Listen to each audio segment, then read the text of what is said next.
Guys, today we are going to discuss about the management of PPH. So, postpartum hemorrhage, if you want to manage, there are some measures, immediate measures for postpartum hemorrhage. When the PPH is confirmed, the first thing you want to do is call for extra help. You should communicate with your team. Secondly, you should commence the IV line with two wide bore cannulas. Next, you should send blood for cross matching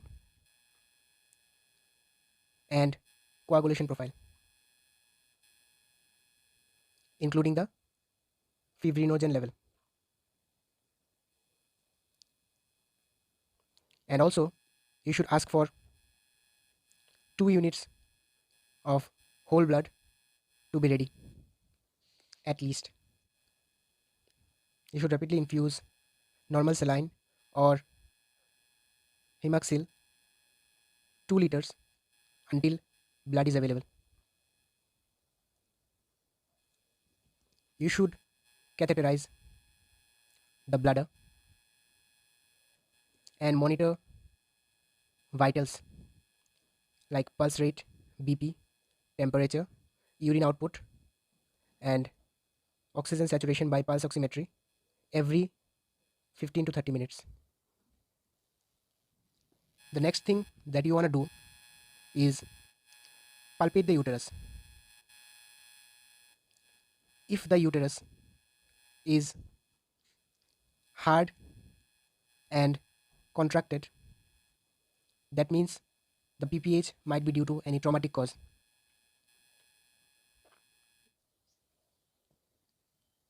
In that case, you should explore the patient for any trauma. You should give hemostatic sutures on the tear sites. Now, after palpating the uterus, if you find it atonic, then you should massage the uterus to make it hard. Secondly, you can add oxytocin 10 to 20 units in 500 ml of NS at the rate of 40 drops per minute.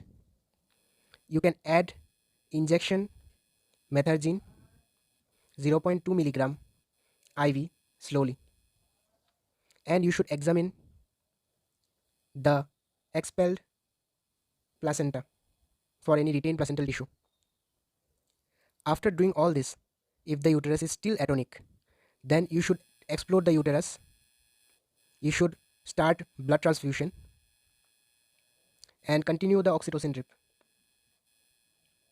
If the uterus is still atonic after doing all these things, you can give 15 methyl PGF2 250 micrograms intramyometrial,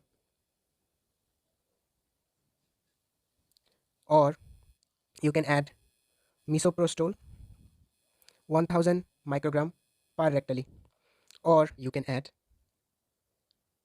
carbetocin 100 microgram IM or IV route. If even after that the uterus remains atonic, then you can do uterine tamponade by any of the methods like balloon tamponading or bimanual compression or tight intrauterine packing under anesthesia. If still the uterus remains atonic, you can go for surgery like stepwise uterine devascularizing methods.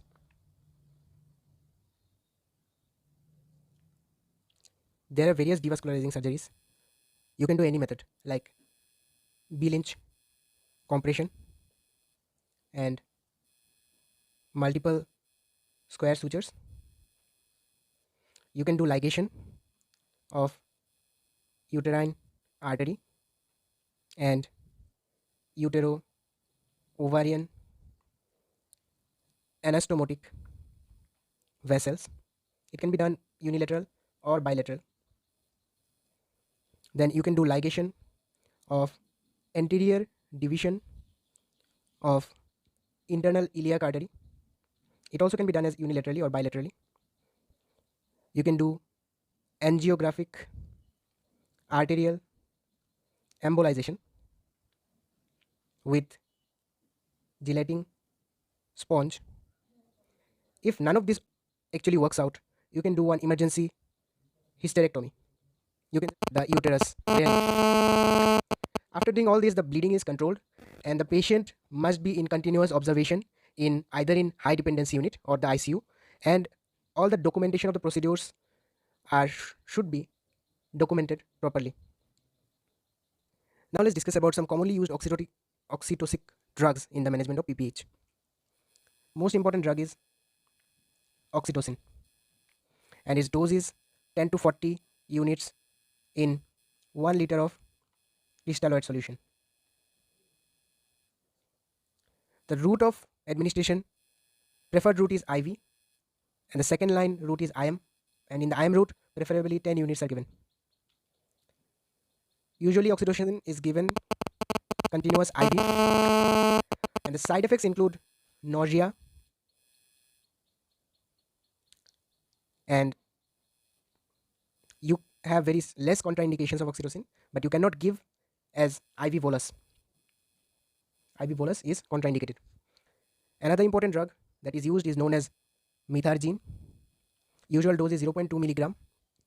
Preferred route is IM or IV, and you can also give perorally. Dose frequency, you can give it every 2 to 4 hours depending on the condition of the patient, and its side effects are nausea, vomiting, and hypertension. So in hypertensive patients you should use them with very caution. And next drug is 15-methyl RGF 2 alpha. The dose is 0.25 milligram. First line it is given IM. If not working, you can give intrauterine also or intramyometrial. Frequency you can give it every 15 to 90 minutes. Highest 8 doses can be given. Again, side effects are nausea, vomiting, diarrhea, and chills. Contraindications are asthma, any cardiac, renal, or hepatic disease. You should avoid this drug. And the last but not the least is misoprostol. The dose is 600 to 1000 microgram. It is given usually parectally. You can give perorally also, and it is given as single dose. Side effects are fever and tachycardia, and there are no absolute contraindications for this drug. So this is all about PPAs. Thank you for watching.